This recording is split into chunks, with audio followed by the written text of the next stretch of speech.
इतने बरसों तक हमसे इतना बड़ा सच छुपा कर रखा। मामा को ये बात मुझे पहले ही बता देनी चाहिए थी। आखिर उन्होंने ऐसा किया क्यों? विवान मल्होत्रा खुद से ही बड़बड़ा रहा था। उसने तय किया कि वो अभी जाकर रंजीत मामा से इस बारे में बात करेगा और अपने कमरे से बाहर निकल आया। अपने कपड़े ठीक करते हुए वो रंजीत मामा के कमरे में पहुंचा, पर कमरा बिल्कुल खाली था।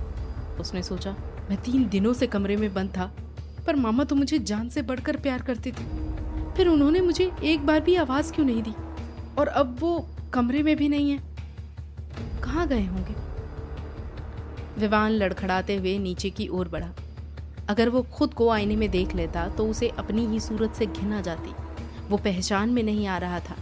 3 दिन बाद बाहर निकले विवान को देखकर ऐसा नहीं लग रहा था कि वो इस महल का राजा है। वो किसी नशेड़ी की तरह लग रहा था जो गलती से इस आलिशान घर में घुस आया हो। सीढ़ियां उतरते वक्त उसके कदम बुरी तरह डगमगा रहे थे। वो बुदबुदाया, इन लोगों को लिफ्ट ठीक कराने को कहा था, पर अभी तक नहीं हुई।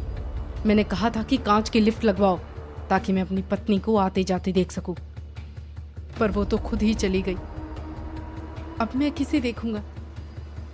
सुबह का वक्त था और सब हॉल में मौजूद थे। विवान की यह हालत देखकर सबने नफरत से मुंह फेर लिया। राजेश्वरी विष्णु से बात कर रही थी और उसे बार बार समीर पुकार रही थी। विष्णु ने कहा, माँ, आपने मेरा नाम समीर रखा होगा, पर मुझे विष्णु कहलाना ही पसंद है, तो प्लीज मुझे इसी नाम से बुलाइए। राजेश्वरी मान गई। विवान को नीचे आते देख विष्णु ने आर्यन से कहा, आर्यन, तुम थोड़ी देर बाहर जाकर खेलो बेटा। आर्यन समझदारी से बाहर चला गया। विष्णु ने एक नौकर को उसके पीछे भेजा और हिदायत दी कि उसे स्विमिंग पूल की तरफ ना जाने दे। विष्णु ने मुड़कर विवान को देखा और उसका खून खौल उठा।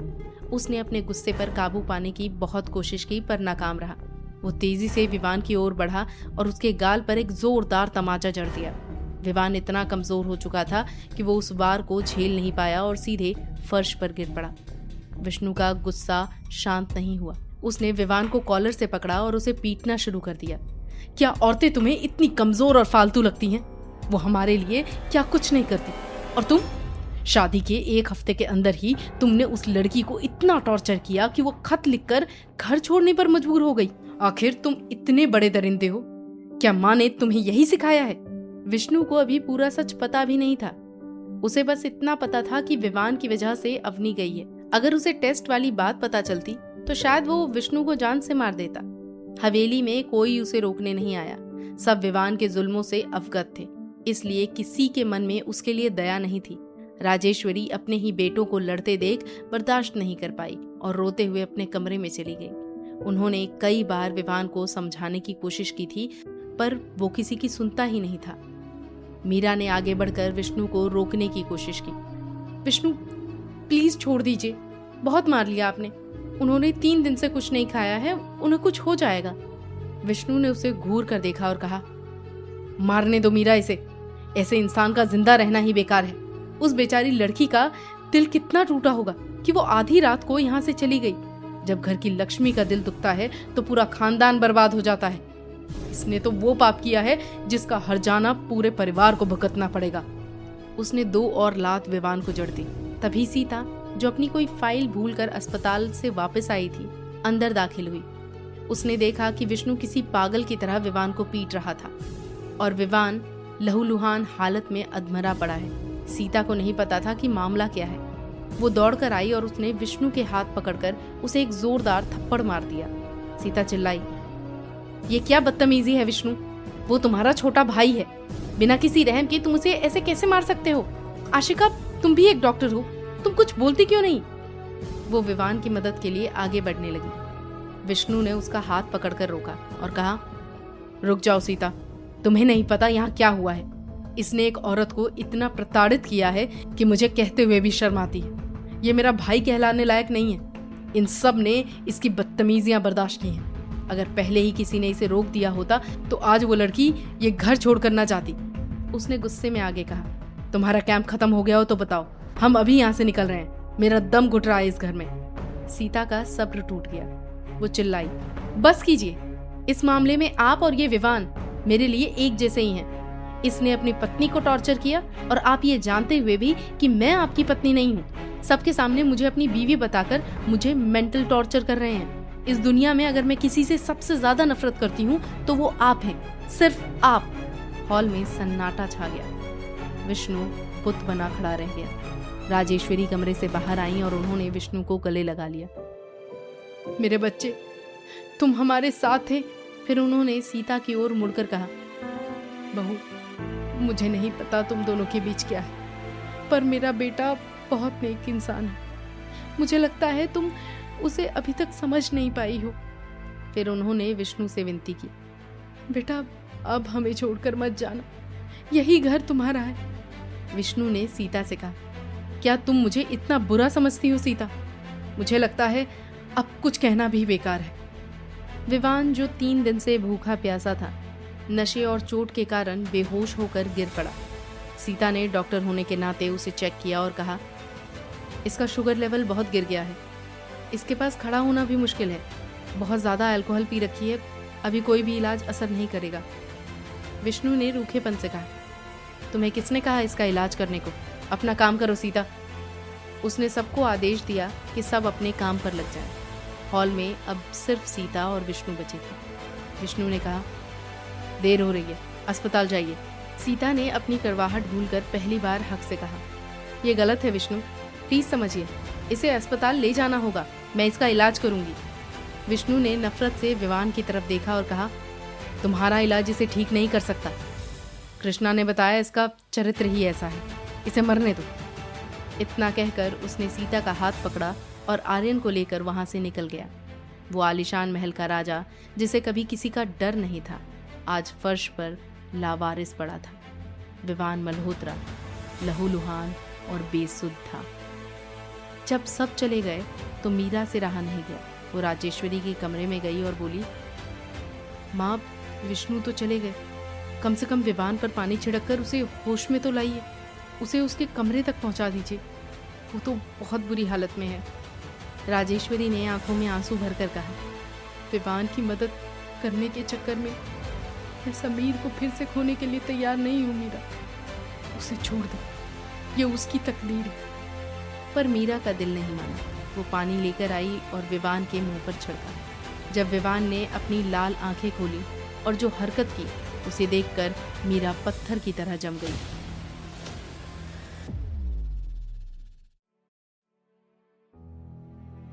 मीरा ने जैसे ही विवान के चेहरे पर पानी छिड़का, विवान की आंखें खुली और उसे सबसे पहले मीरा का चेहरा नजर आया। विवान ने कड़वाहट भरी आवाज में कहा, ओह, तो ये मीरा भाभी है। आप रंजीत मामा की बेटी है ना? मतलब उनके दोस्त की बेटी। उसने अपनी आवाज को सख्त करते हुए आगे कहा, यह सच तुम्हें पहले से पता था, फिर भी तुमने मेरे परिवार के साथ इतना बड़ा धोखा किया। इतना कहते ही उसने मीरा का गला दबोच लिया। तभी सीता और आर्यन को अस्पताल छोड़कर विष्णु वहां पहुंचा। विवान को मीरा का गला दबाते देख उसका खून खौल उठा। वो तेज कदमों से विवान की ओर बढ़ा और उसे जोर से धक्का देकर उसके सीने पर एक लात जमा दी। विवान लड़खड़ाकर फिर से गिर पड़ा। विष्णु ने मीरा को डांटते हुए कहा, मैंने कहा था ना कि कोई इसके पास नहीं जाएगा, ये इंसान नहीं, एक दरिंदा है। तुम क्यों इसके लिए हमदर्दी दिखाने आई हो? अपने कमरे में जाओ मीरा। मीरा बिना कुछ कहे चुपचाप वहां से चली गई। विवान ने खुद को संभाला और उठकर बैठते हुए विष्णु की तरफ देखा। उसने व्यंग से कहा, पति पत्नी के बीच की बातें हैं समीर, इसमें तुम्हारा मुझे इस तरह मारना बहुत गलत है। विष्णु का गुस्सा अब काबू से बाहर था। विवान द्वारा समीर पुकारे जाने पर वो और भड़क गया। उसने दांत पीसते हुए कहा, अब मुझे दोबारा समीर मत बुलाना विवान। पति पत्नी का झगड़ा जब तक निजी होता है तब तक वो 4 दीवारी के अंदर रहे, जब वो बाहर आ जाए तो वो पूरे परिवार को प्रभावित करता है। विष्णु ने आगे चेतावनी दी, बस 2 दिन और, फिर मैं यहां से चला जाऊंगा। फिर तुम जानो और तुम्हारा परिवार। अगर एक अच्छा पति नहीं बन सके तो कम से कम एक अच्छा इंसान बनने की कोशिश तो करो। विवान हंसा और बोला, ये बात तुम्हारे मुंह से सुन रहा हूं। यही सबसे बड़ी कॉमेडी है। विष्णु ने उसका कॉलर पकड़ा और गरजते हुए पूछा, मैंने ऐसा क्या किया है जो मैं इंसान कहलाने लायक नहीं रहा? विवान ने रूखेपन से कहा, अभी मैं बात करने के मूड में नहीं हूं, मुझे 1 हफ्ते का समय दो। जब मेरा ये अवनी वाला पागलपन उतरेगा तब मैं तुम सबको देख लूंगा। इतना कहकर वो अपने कमरे में लौट गया। कमरे का दरवाजा बंद करते ही विवान को अकेलापन खाए जा रहा था। ना कंधा देने वाला कोई दोस्त था, ना गोद में सुलाने वाली पत्नी। उसे अपनी किस्मत पर रोना आ रहा था। तभी उसके अंतर्मन ने उसे कोसा, ये सब तुम्हारी अपनी करतूतों का फल है। भूख और कमजोरी की वजह से उसने अपनी आंखें मूंद ली, पर अवनी की यादों ने उसे फिर से शराब की ओर धकेल दिया। विष्णु गुस्से में मीरा के कमरे में घुसा और पूछा, तुम्हारे मन में क्या चल रहा है मीरा? तुम उसके पास क्यों गई थी? मीरा ने हिचकिचाते हुए कहा, वो बेहोश पड़े थे, मैं बस मदद करने गई थी। विष्णु ने 2 टुक शब्दों में कहा, मीरा, मैं पहले भी कह चुका हूं, जैसे मेरा तुमसे कोई रिश्ता नहीं है, वैसे ही इस घर में भी तुम्हारा बहू वाला रिश्ता खत्म हो चुका है। तुम मामा की दोस्त की बेटी हो और उन्होंने अभी तक खुद ये बात स्वीकार नहीं की है। अच्छा होगा अगर तुम अपनी हद में रहो। इतना कहकर वो बाहर निकल गया। मीरा को अस्पताल वाली वो बातें याद आने लगी जब विष्णु उससे मिलने आया था। अस्पताल में जब मीरा भर्ती थी तब विष्णु उसके पास गया था। मीरा खामोशी से छत को ताक रही थी। उसे देख विष्णु पास गया तो मीरा ने घबराकर पूछा, आप इस वक्त यहाँ क्या कर रहे हैं? विष्णु ने कहा, मैं तुमसे कुछ बात करने आया हूँ मीरा। जब विष्णु ने पूछा कि उसकी तबीयत कैसी है तो मीरा ने बस सिर हिलाया। विष्णु ने ठंडी आवाज में कहा, अभी घर पर सब बात कर रहे थे कि तुम मामा जी की दोस्त की बेटी हो। जानते हो ये सुनकर मुझे कैसा लगा? मीरा ने सहज होकर कहा, आपको तो सब कुछ याद नहीं तो आपको क्या फर्क पड़ेगा? आपको सामान्य ही लगा होगा। विष्णु की आंखों में अचानक खून उतर आया। उसने खूंखार अंदाज में कहा, बिल्कुल नहीं। मेरा मन किया कि मैं तुम्हारा गला दबाकर तुम्हें अभी मार डालूं। मीरा सन्न रह गई। उसने डरते हुए पूछा, आप ये क्या कह रहे हैं? विष्णु ने कहा, हैरान क्यों हो रही हो? क्या सोच रही हो कि मेरी याददाश्त कब आई? उस दिन मंडप में जब मैं बेहोश हुआ था तभी मुझे सब याद आ गया था, पर तुम्हारे साथ दोबारा जिंदगी बिताने की मेरी 1% भी इच्छा नहीं थी। उसने आगे कहा, जब मैं तुम्हारे साथ था तब भी तुम क्या क्या गुल खिला रही थी ये मुझे शहर वापस आकर पता चला। तुम तो अपने ही पति को जान से मारने की कोशिश करने वाली औरत हो ना। मीरा की आंखों में आंसू भर आए। वो बिस्तर से उठ नहीं पा रही थी, वरना उसके पैरों में गिर जाती। वो रोते हुए बोली, मैंने वो सब कुछ अपनी माँ हेमा के कहने पर किया। उन्होंने मुझे गलत रास्ता दिखाया। वो इस परिवार को बर्बाद करना चाहती थी। मुझे माफ कर दो समीर। हालांकि मुझे माफी मांगने का भी हक नहीं है। विष्णु ने गरज कर कहा, ये नाटक बंद करो। मैं वो पुराना भोला समीर नहीं हूं, मैं विष्णु हूं। कोई कुछ भी कहे और मैं मान लूं, ऐसा नहीं होगा। तुम्हारी झूठी ममता और चालें मैं समझ चुका हूं। मैं यहां से इसलिए जा रहा हूं क्योंकि मुझे डर है कि कहीं मैं तुम्हारा कत्ल ना कर दूं। मैं औरतों की इज्जत करता हूं, पर तुमने मुझे ये सब सोचने पर मजबूर कर दिया। उसने उसे डराते हुए कहा, जब तक तुम मेरी जिंदगी में दखल नहीं दोगी मैं तुम्हें कुछ नहीं कहूंगा, पर अगर दोबारा तुमने पत्नी होने का नाटक किया तो अंजाम बुरा होगा। विष्णु वहां से निकला ही था कि उसका सामना अभिषेक से हुआ, जो अभी अभी अस्पताल पहुंचा था। अभिषेक ने विष्णु को गले लगा लिया और कहा, हाय समीर, कैसे हो भाई? तुम्हारे बारे में क्या क्या खबरें आ रही थी? तुम समीर मल्होत्रा ही हो ना? विष्णु ने खुद को छुड़ाया और रौब से कहा, मेरा नाम विष्णु है, और वो पीछे मुड़े बिना चला गया। अभिषेक उलझन में मीरा के पास पहुंचा जो रो रही थी। अभिषेक ने घबराकर पूछा, क्या हुआ मीरा? क्या दर्द हो रहा है? क्या कोई गंभीर बात है? पर मीरा ने अपनी आंखें मूंद ली और उससे एक शब्द नहीं बोला। दूसरी तरफ एक हफ्ता और बीत गया। रंजीत और अवनी के बीच बातचीत थोड़ी सहज हुई। अवनी अपने सवालों के शॉर्ट में जवाब देती, अवनी उनके सवालों के जवाब शॉर्ट में देती थी। रंजीत पार्वती के बारे में पूछना चाहते थे, पर अवनी कुछ नहीं बताती थी। झोपड़ी में पहुंचते ही अवनी ने मांग की, मुझे एक लैपटॉप, इंटरनेट और एक नया फोन चाहिए। रंजीत ने सब मंगवा दिया।